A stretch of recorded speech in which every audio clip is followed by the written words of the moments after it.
Hello everyone, I know it's not entirely couth, but, it's pretty uncouth, but my PowerPoint thing would not let me record a video, so I'm doing this the old-fashioned hick way of just recording myself doing this. Anyway,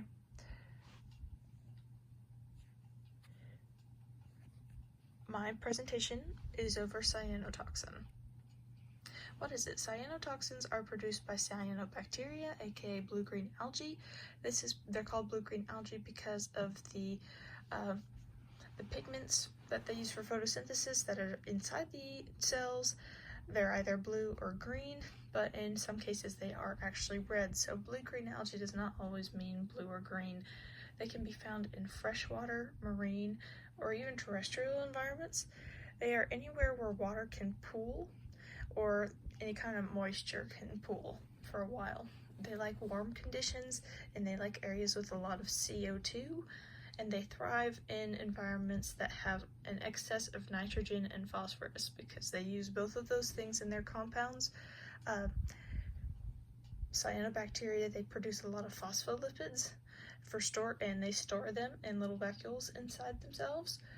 During periods of high stress, they prepare that way whenever temperatures become cold, so they do like their phosphorus. Cyanotoxins is actually like an entire group of toxins. It includes dermatoxins, hepatotoxins, neurotoxins, cytotoxins, and irritating toxins. The two biggest ones here that people are concerned about are the hepatotoxins and the neurotoxins. These two are the most prominent as far as when somebody or like when a person or an animal is sick and they think they've had contaminated water, what two cyanotoxins are we actually worried about?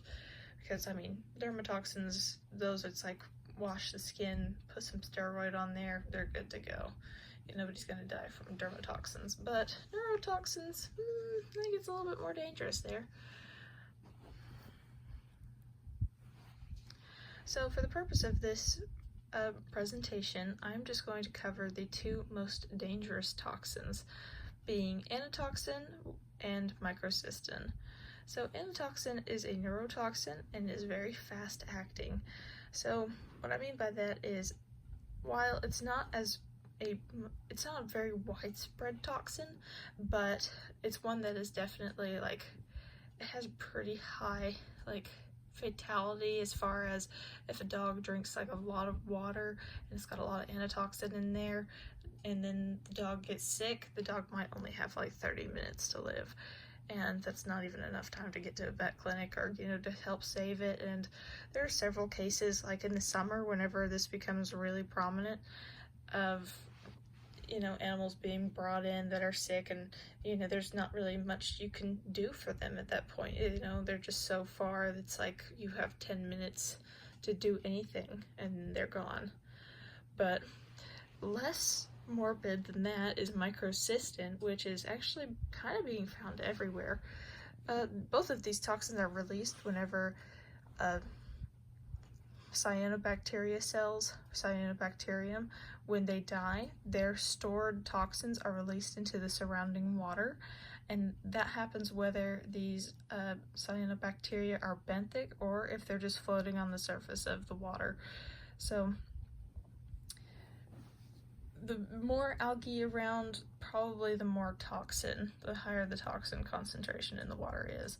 And that's something to consider with microcystin, as they're now saying what is the regular, what's a safe dose of microcystin to be in water, and they're trying to figure that out, what is safe for us to drink, because there is some concern that it might be a carcinogen, or that if an animal, say a beef cow, drinks water that's got microcystin, while they can drink enough that it wouldn't be poisonous to them, we could eat the cow and then maybe have some side effects from that. But several authorities I've kind of talked to about it said that's kind of a far stretch. They don't know about all that yet. It's kind of some new research for you. But microcystin, it is a hepatotoxin and it is a cyclic peptide. It shares a lot of the same symptoms as anatoxin, but it does go to the liver first, so it is you know, it is pretty liver-based, so they do consider it a hepatotoxin. So now I'm talking about the anatoxin receptors and pathway. So anatoxin is an acetylcholine analog.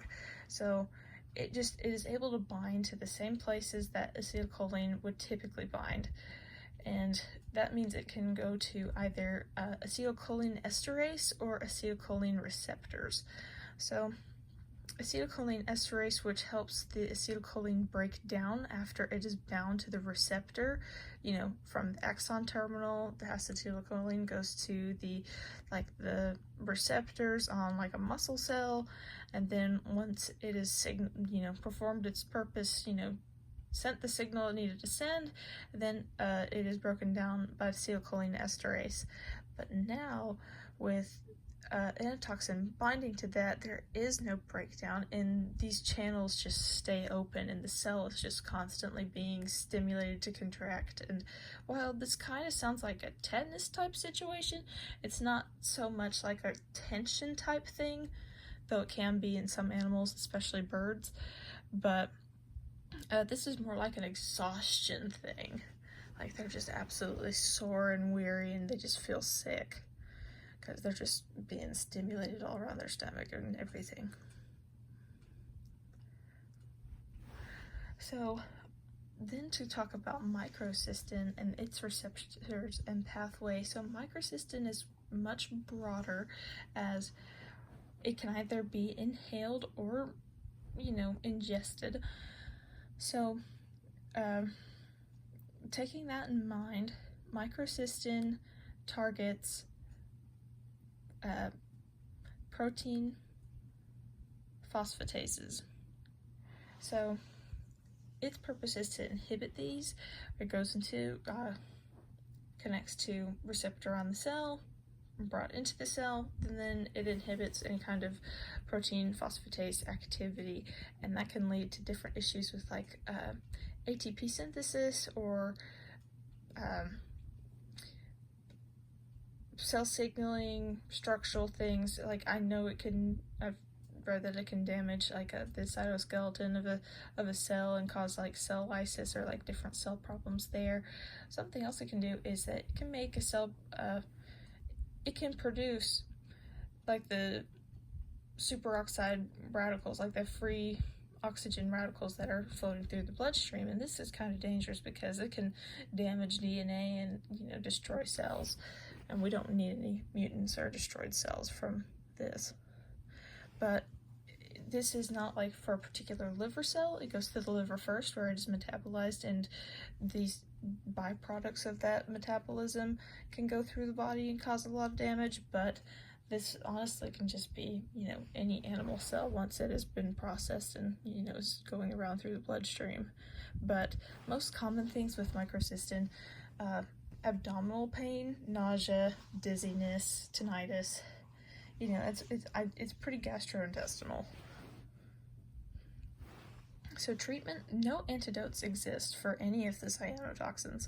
What they try to do to treat them is to make sure that they are away from the area of exposure and that they've got clean fluids or electrolytes, and that way that can help flush those toxins out of their kidneys and, help flush all those poisons out of their bloodstream and reduce any more damage being caused by those. Something else they may do is, if it's relatively soon, is provide activated charcoal, which tastes terrible, but activated charcoal in the stomach, it can really help soak up some of those toxins, and then you just pass it. You wouldn't have to, get your stomach pumped, and you wouldn't be miserable. You'd just be forced to eat a bunch of miserable stuff. But mostly, when somebody starts showing symptoms, they're really just using medicine to treat the symptoms of like nausea, pain, dizziness. You start feeling like you're going to throw up, give you some Zofran, they tell you to calm down. So cyanobacteria is very much an environmental thing. It thrives on climate change. It uses a lot of CO2 for photosynthesis. As I mentioned earlier, it thrives on nitrogen. It's a nitrogen-fixing bacteria, and it thrives on phosphorus. It uses a lot of phosphorus and a lot of lipids that it produces and in its toxins. So Any environments, like agricultural environments that have these things, really help algal blooms, which is not a very ideal thing. But they're not entirely bad because they do remove carbon dioxide from the atmosphere, and that is something that is really important. And they do have a lot of products from cyanobacteria, like different pigments and different byproducts that can be used in pharmaceuticals. They can also be used as biofuels. So there's now studies about whether or not they can, make an effective biofuel from these cyanobacteria. So there are some good things, but with the climate change and the, encouragement of algal blooms, to form, we start getting some bad, harmful algal blooms, which can harm ecosystems by, soaking up all the nutrients that are in the water and then, harming organisms in their different ecosystems. Just not a good thing to have too much of a thing. So this is my little section. So there are some home remedies that you can use, and not on yourself. I don't recommend these on yourself, but as somebody who works in a vet clinic, and your dog, you go out to the lake and your dog might have drank some algae water or something, then first of all, for yourself, if you think you are poisoned, call a poison control center or visit a medical facility to receive care. And you might call a vet clinic if you feel like your dog has done something. But what you can do is, and this is really with any toxin, like if you've got inorganic or organic toxins, so say anything from like blue-green algae to a bunch of Xanax, say like your dog eats your wife's Xanax and now it's like, oh my gosh, my dog is eating all these pills that they're not supposed to. Well, burnt toast would work. It's like a better tasting form of charcoal. It's like, it's what it is. It helps soak up all that poison in the stomach. And even to help it go down, you can even put some honey on it, and dogs take that a lot better than, trying to shove nasty stuff down their mouths. But just honestly give them as much burnt toast as they will eat. There's no dosage to it. But if instead of the activated charcoal replacement, you can also use 3% hydrogen peroxide, which is used to stimulate the dog to throw up. I've used this on one of my dogs. I had a Yorkshire Terrier. She drank some algae water. It was really gross. And what I did for her was 1 milliliter per pound. She's a 5-pound dog. I poked it down her. She threw up all of the algae that she drank, and we didn't have any more concerns after that, so it was really good. But the thing about hydrogen peroxide is it's safest with organic compounds. If my dog drank antifreeze, I wouldn't want to give her hydrogen peroxide because that might react in her esophagus or in her gastrointestinal tract and cause more damage or burn a hole or something crazy. That, and you might want to follow, after they've thrown up with hydrogen peroxide, you might want to follow with something gentle on their stomach, like mayonnaise or, maybe some kind of dairy product to make them feel better. Here are my sources. Thanks for watching.